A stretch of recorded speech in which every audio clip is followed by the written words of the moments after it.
avec un cafard. Bon, enfin voilà. Après, après voilà quoi. C'est dommage que Vigliano il va passer en justice quoi. C'est dommage pour lui. Ouais, mais il a fait le con. Il a fait le con. C'est un peu normal. Il a fait le con. Attends, j'ai pas un truc à bouffer là? Ah non, rien. J'ai de la confiture. J'ai quoi? Pas grand chose. Bon. Vigliano, courage. Tu vas avoir des bonnes surprises bientôt. La justice va s'occuper de toi. Il y a des mecs qui vont venir chez toi. Ça va être terrible, hein? Ça va être terrible pour toi. Terrible. Terrible, terrible, terrible. Aïe, aïe, aïe. Ouh là là là là. Dis vite au juge, mettez-moi en prison, monsieur le juge. Tu dis ça comme ça. Tu dis, monsieur le juge, mettez-moi en prison. Mettez-moi en prison. Il y a des gens, ils veulent venir me casser la figure. Tu dis ça au juge. Tu verras, le juge, il va être d'accord. Bon, Gaza brûle. Trump improvise. Ah ouais, il fait quoi, Trump? Il joue les pompiers? Non? Non? Je sais pas, Trump. Gaza brûle, Trump improvise. Je sais pas, je sais pas ce que c'est.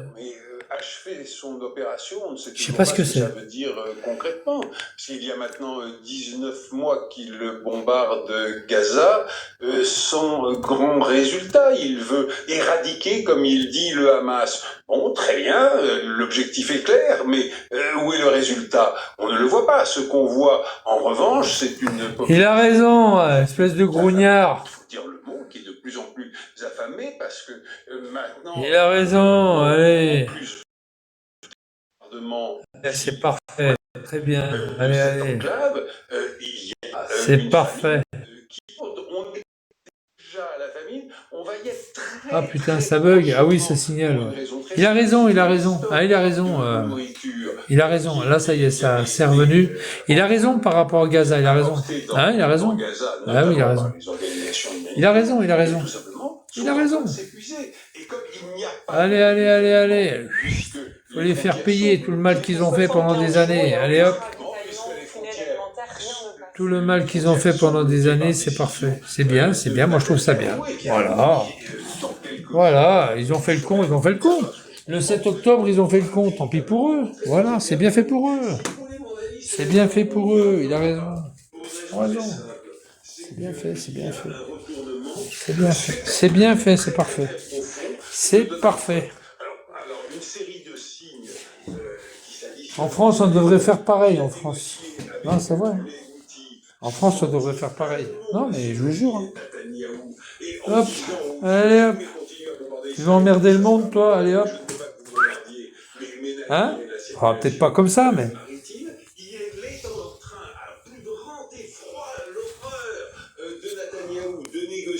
Oh, ta gueule! L'horreur, c'est bien eux qui l'ont faite, l'horreur. Le 7 octobre.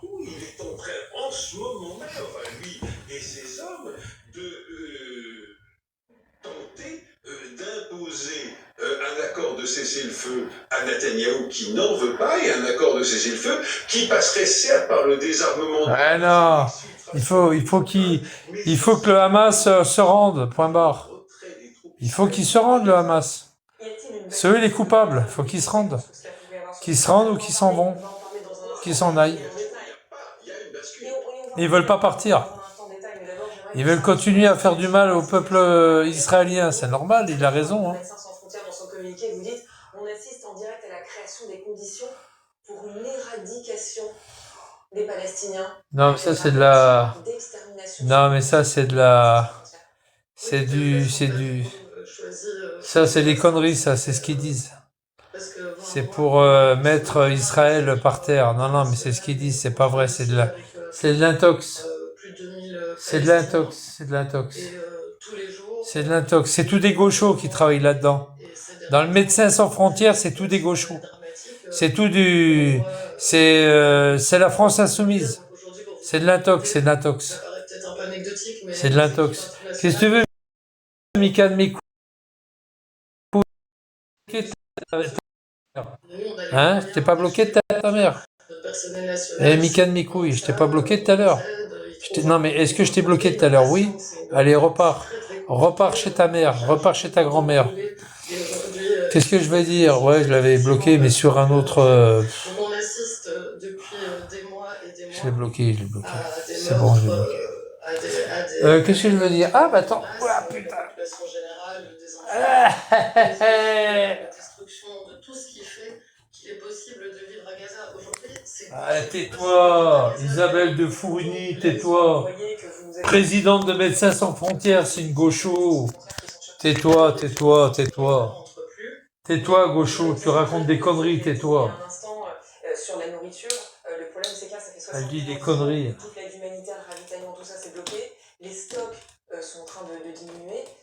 D'ici, vous disiez d'ici une semaine à 15 jours. Elle dit des conneries, la Médecins Sans Frontières. Ce que l'on voit, Elle raconte des conneries, elle dit des conneries, c'est tout des gauchos qui travaillent là-dedans. Les premières victimes. Donc là, les enfants atteints de malnutrition, le nombre augmente tous les jours.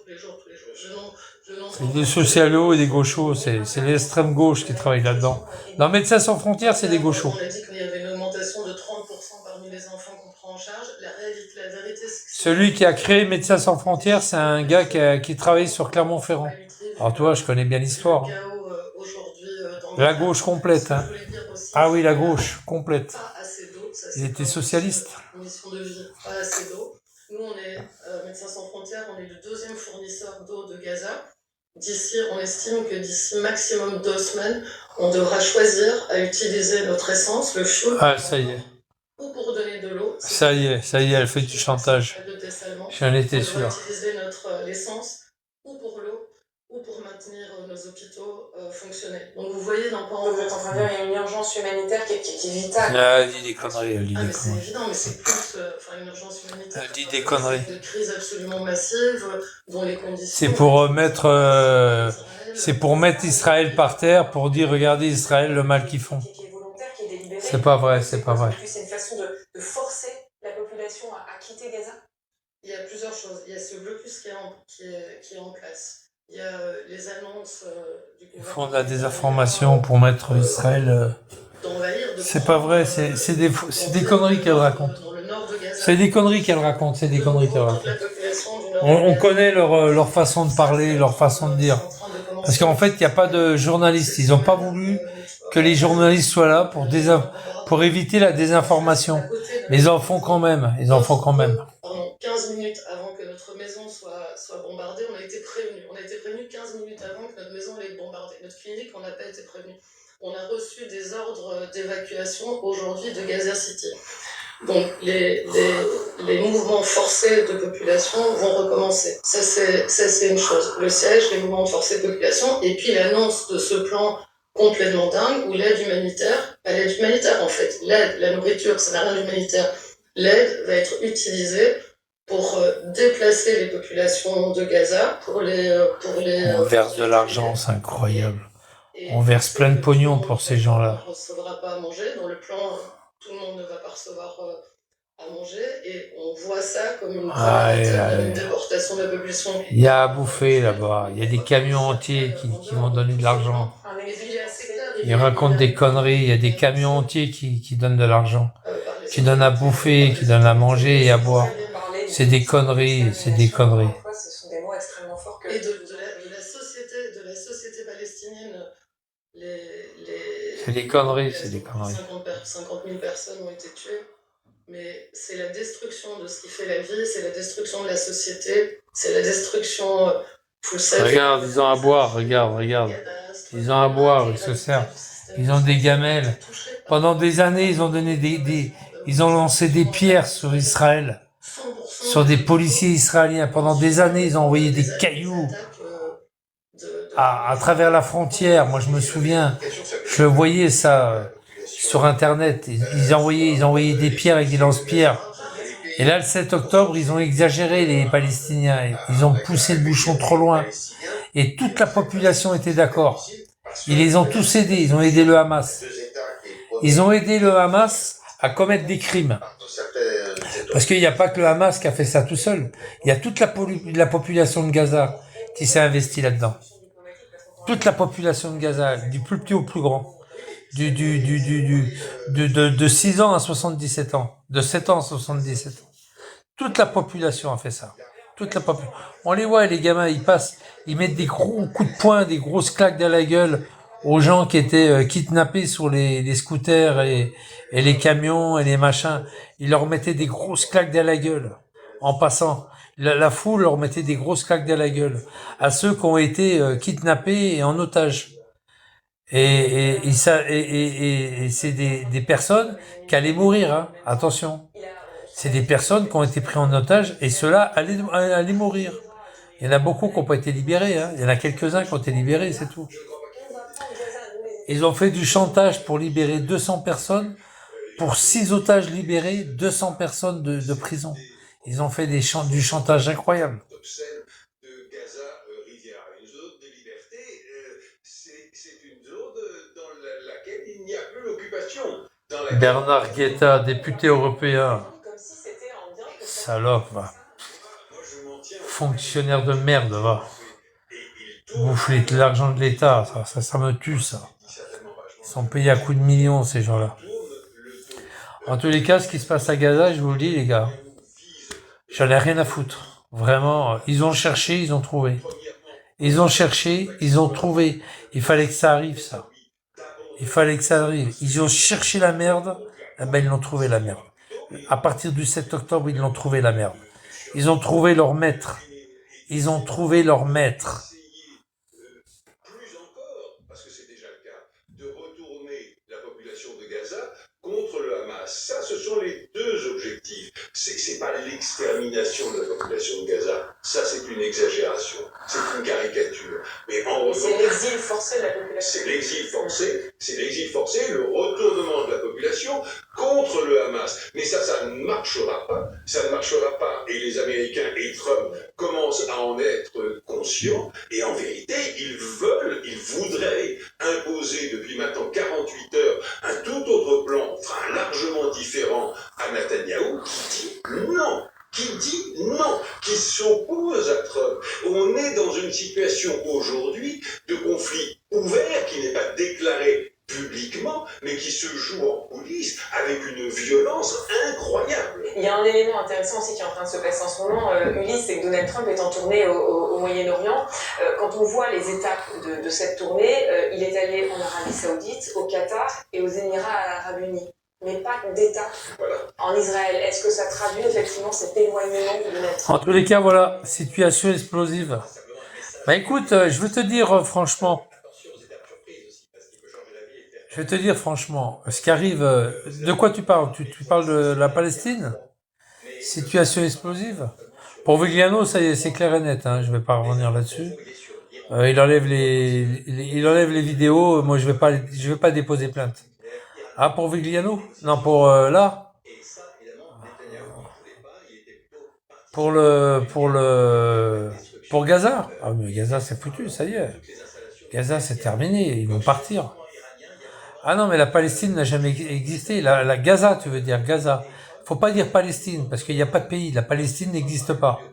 La Palestine n'existe pas. Palestinien, oui, existe, mais la Palestine n'existe pas. Voilà, n'existera jamais d'ailleurs. Elle n'existera jamais, plus jamais. C'est fini. Il n'y aura pas de pays palestinien. Il y aura plus rien, c'est fini. Là, ils sont grillés, là, c'est terminé. Par contre, il y aura plus de drapeau non plus. Il y aura un semblant de drapeau de temps en temps sur une maison, tu vois. Par contre, ils n'auront jamais leur monnaie. Ils n'auront jamais leur économie, jamais de monnaie, ils n'auront jamais de papier, comme quoi ils sont palestiniens, ils n'auront jamais rien, quoi. Il n'y a pas de mairie, il n'y a pas de, voilà, ils seront nés, les enfants seront nés en Égypte, ils seront égyptiens. Ou les enfants seront nés au Liban, ils seront libanais, mais c'est tout. Il n'y a plus rien, il n'y a plus de pays. Non, je suis pas pour Gaza, parce que Gaza, il n'y a plus rien. Gaza n'existe plus. Je peux pas être pour Gaza, il n'existe plus, c'est un champ de ruines. C'est une ville en ruine. Je suis pour une belle petite plage, avec des sables fins, au bord de la Méditerranée, avec des beaux hôtels, magnifique. Et là, je suis pour ça, moi. Les gens, ils attendent que ça, hein, d'avoir une belle petite plage et tout. Ah, mais ils auront du boulot après, hein. Ils auront du boulot, hein. Ils seront payés un demi-shekel par jour et puis et un bol de couscous pour manger le midi, puis voilà. Un Vigliano, petit bol de couscous, petit bol de purée, tiens, petit bol de purée avec de l'huile d'olive. Netanyahou ne veut pas l'entendre et il se prépare donc à une offensive très importante à Gaza pour, entre guillemets, achever le travail et malgré la pression internationale. Donc c'est là où on verra s'il y a des désaccords avec Trump au fond ou pas. On n'a pas à leur dire quoi que ce soit, ils ont été agressés. Ils font ce qu'ils veulent, hein. Avec des moyens très importants pour faire table rase de ce qui se passe à Gaza. Est-ce que ce sera celui d'acte, effectivement, ce front entre Donald Trump et Benjamin Netanyahou? J'aimerais qu'on s'intéresse à cette bascule du côté des Non, mais ils vont les pourchacher dans les tunnels. Ils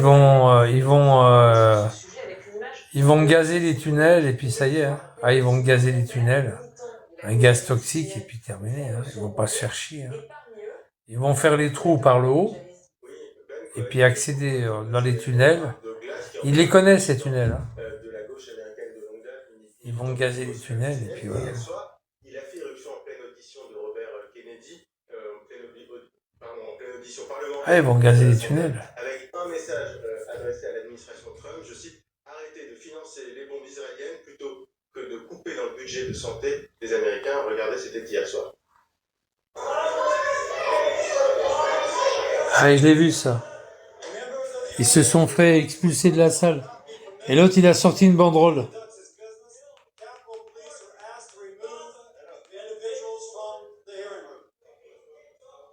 Oui, donc un appel de Ben Cohen à la fin du soutien militaire. Et l'autre, il s'est fait... Oppression, justement, davantage d'oppression pour établir l'aide humanitaire qui ne parvient plus depuis à Gaza depuis le 2 mars. Je cite ce qu'il a dit aussi, ce qu'il a déclaré par la suite. Il faut qu'il laisse rentrer la nourriture à Gaza. Il faut qu'il nourrisse les enfants qui crèvent de faim. Parce que sur le fond, les États-Unis restent le principal soutien financier et militaire à Israël. Oui, un soutien massif, systémique, historique. J'ai repris les données des soutiens des montants financiers de l'aide militaire américaine depuis la Seconde Guerre mondiale. Vous voyez apparaître à l'écran, Israël est de très loin le pays le plus aidé militairement au monde par les États-Unis. Hein. Il est à 228 milliards de dollars depuis donc, la Seconde Guerre mondiale, 1946, suivi de l'Afghanistan, le Vietnam, évidemment, ça remonte à la guerre du Vietnam, l'Égypte et l'Ukraine plus récemment avec 71 milliards de dollars. Et le sujet n'est évidemment pas que financier, il y a une vraie évolution dans le soutien des Américains à Israël. Oui, il y a une vraie bascule dans l'opinion publique américaine et je voudrais citer ce sondage Gallup qui, tous les ans, évalue le soutien de l'opinion publique américaine aux Israéliens ou aux Palestiniens depuis 2021. Vous voyez les courbes, c'est assez impressionnant. La question elle est simple. Hein. Soutenez-vous davantage les Israéliens ou les Palestiniens? Le total, ça fait jamais 100 parce qu'ils ne prennent pas ceux qui se... Moi, je soutiens les Israéliens. Parce que c'est eux qui ont été agressés, c'est eux qui ont souffert, c'est eux qui ont été éventrés, les bébés, tout ça. Gaza doit crever maintenant. Non, ils viennent de dire, ah ben non, Gaza doit crever. Hein. Voilà, doivent dégager plutôt, pas crever, mais dégager.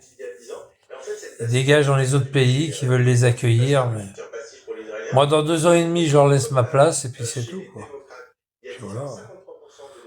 Bon, il y a bien des bougnoules ici qui vont laisser la place à des Israéliens, des Palestiniens. Hein, les bougnoules, vous allez faire un peu de place pour eux. Hein, il y en a pour 1, il y en a pour 10. Enfin, je parle des Arabes qui font du mal aux Français, Vigliano, hein, on est d'accord. Mais Vigliano, il met pas les Arabes qui font du mal aux Français. Il met toujours Bougnoul. Ah, Vigliano, c'est vrai. Et Bougnoul, c'est des Arabes qui font du mal aux Français. Qui dealent, qui volent, qui violent, qui insultent, qui menacent. C'est ça, un Bougnoul. Après, bon, chacun dira ce qu'il veut. Hein. Bougnoul, c'est ça. C'est pas les Arabes, Vigliano. Il y a des bons Arabes, mais ils sont très peu, ils sont 2%, 3% avec Vigliano. Et encore, je suis gentil. Il n'y en a pas beaucoup. Pauvre Vigliano, t'as vu l'Arabe? Ah oui, il n'a pas laissé sa place. Eh oui, il n'a même pas dit à sa gamine, tiens, on se lève et on laisse la place aux deux aveugles. Même pas. Hein, Vivi? T'aurais laissé ta place, toi, avec Vigliano? Non? Oh bah lui, il serait couché sur le fauteuil, lui. Hein? Oh ouais, il aurait même pas laissé sa place, lui. Il serait couché sur le fauteuil, carrément allongé sur le fauteuil. Hein, Vigliano? Ah ouais, lui, il aurait pas laissé sa place, ah bah non. C'est vrai que toutes les organisations traditionnelles, entre guillemets, connues, et les Nations Unies sont accusées par Israël de vouloir entretenir le système qui a permis au Hamas de prospérer en utilisant l'aide, les hôpitaux, les écoles pour continuer à maintenir ses activités. Mais ce que fait aujourd'hui Donald La France, c'est ce qu'elle a fait. Elle a aidé la Palestine, soi-disant, et ça a aidé le Hamas. La France, elle a aussi du sang sur les mains. Ah ouais, la France, elle a aidé.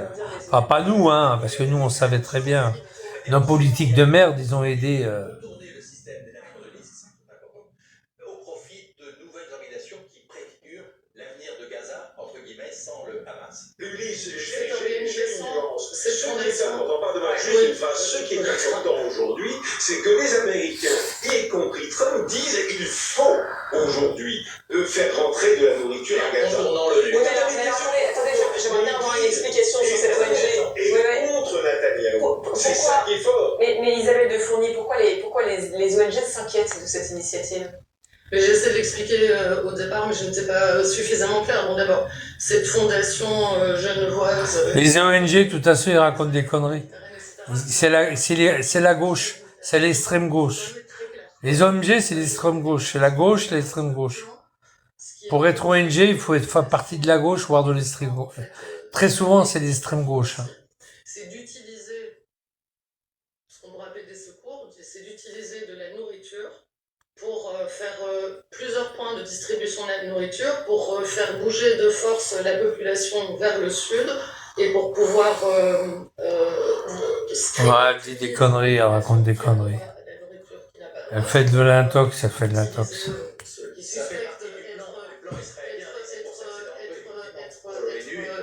Mais c'est pas dangereux pour nous, ce n'est pas dangereux pour nous, c'est un plan qui est voué à l'échec. Si vous voulez, c'est un espèce de mélange du ponton de Biden et du massacre de la farine. C'est un plan qui est voué à l'échec, qui ne va pas fonctionner, qui est une utilisation de l'aide pour trier les gens, pour les déplacer de force, pour les... Ah, mais elle raconte des conneries. C'est vraiment l'enfermement d'un certain nombre de personnes qui auront droit à la nourriture. Donc ça n'a rien d'humanitaire, et ça c'est un scandale, et c'est normal que tout le monde le Elle raconte des conneries, elle raconte des conneries. En fait, ce qu'elle dit là, cette bonne femme, qui est présidente. Détournement massif par le Hamas de l'aide humanitaire. Toute l'aide qui rentre... Elle raconte des conneries, elle a peur du Hamas. Elle peut pas dire la vérité. Elle dit la vérité de ce qui se passe. Ils sont sur place. C'est Médecins sans frontières. Si jamais elle raconte une connerie contre le Hamas, ils se font tous zigouiller là-bas. C'est Médecins sans frontières. Ils se font tous zigouiller là-bas. C'est pour ça qu'elle raconte des conneries. Elle parle pour le Hamas, en fait. Elle parle pour le Hamas. C'est pareil. Elle raconte des conneries. Et elle tremble quand elle parle. Elle bégaye. Une exigence stratégique, ce sont les mots de la tribune. Emmanuel Macron a ouvert la voie à la reconnaissance de l'État palestinien. Les ONG, de toute façon, sur place, ils sont obligés de fermer leur gueule. Parce que autrement, le Hamas, il les tue. Il les tue. Et ils vont dire tout le contraire de ce qui se passe vraiment. Ils vont dire le Hamas, c'est des gentils, Israël, c'est des méchants, etc., etc. Ils sont obligés. Le président de la République va reconnaître l'État de Palestine. À condition que les pays arabes qui disent reconnaissent Israël. Non, je et par ailleurs, à condition que l'Arabie Saoudite se joigne à la démarche française, qui pour l'instant est loin d'être acquis. En fait, la clé de cette reconnaissance. Je suis désolé, non. Non, ce n'est pas Didier. la situation aujourd'hui. Je pense qu'aujourd'hui, la France s'apprête à reconnaître la Palestine et qu'elle s'apprête à le faire avec beaucoup d'autres pays, non seulement européens, mais occidentaux. Merci d'avoir accepté notre invitation. Ouais. Bien évidemment, le Ouais. C'est le fonctionnaire de l'Europe qui a parlé. Hein. C'est le mec qui est payé par l'Europe. C'est un député européen de merde. Qui a ses 8000 balles par mois, ses 10 000 balles par mois, et puis qui profite, tous ses faux frais sont payés par l'Europe. Il a agi pendant 30 ans en toute impunité avant d'être arrêté et condamné pour 54 faits. Bon, Vigliano, tu t'enfonces hein, de jour en jour. C'est dommage pour toi. Hein. Il a été mis en examen Ça va pas y faire, hein. Aïe, aïe, aïe, aïe, aïe. Comment tu vas t'en sortir, Vigliano, avec Eparcelle? Comment tu vas t'en sortir? T'as vu, les gendarmes, ils en ont plus rien à foutre de toi. Ils vont te laisser, hein. Ils vont même pas venir à ton secours. Gendarmerie des Guzons, s'il vient t'arriver un truc, ils vont même pas venir, hein. Tu vas voir. Ils vont pas venir, hein. Ils vont dire c'est bien fait pour sa gueule. Bien fait pour sa gueule, il a cherché, il a trouvé. Tu vas voir Vigliano, hein. Ils vont le dire, hein. Ah, Vigliano! Ah, merde! Ah bah, depuis le temps qu'il cherche, il a trouvé. Et il va trouver, hein? Bon allez, je vous laisse les gars, à plus, et puis à demain, hein. Vigliano, à demain matin. 6h, hein, pétante. Vigliano, t'es réveillé demain matin? Ah non, il va cuver, c'est vrai. Ah merde, il est en train de picoler là, il est en train de picoler du pinard. Tu bois en ce moment, Vigliano? Tu bois beaucoup là? C'est comment? C'est chronique? C'est comment? Aigu? Ah, aigu, hein. Aigu, ça va, c'est chronique. Aigu, c'est pas grave, hein. C'est des bonnes périodes de sous-lographie, puis après, un petit peu moins. Voilà, ça va. Mais reste comme ça, Vigliano, reste sur cette. Tu peux boire, faut pas arrêter de boire, ça sert à rien de boire. Si tu veux crever rapidement, ça sert à rien. Tu bois, mais pas modérément, mais tu bois tranquille, tu vois, mais espacé, tu vois, toute la journée, même la nuit. Comme tu fais, c'est parfait, tu vois. Et après, le foie, il voit que de l'alcool qui arrive, que du pinard qui arrive, c'est ça qui est bien. Et après, le foie, il devient tout jaune, tu verras. Tu vas plus pouvoir soulever tes deux bras, tu pourras plus soulever tes bras. Ça commence déjà un bras, après il y a le deuxième bras. Tu vas traîner des pieds, tu vas plus pouvoir marcher. Tu vas avoir beaucoup de mal à marcher, tu vois. Tu auras du mal à rentrer dans ta voiture, à sortir de ta voiture. Ça va être chaud, hein. Et puis après, voilà, hein. Et la jaunisse, hein, Lévi, le foie tout jaune, hein. Bon allez, bonne nuit à tous.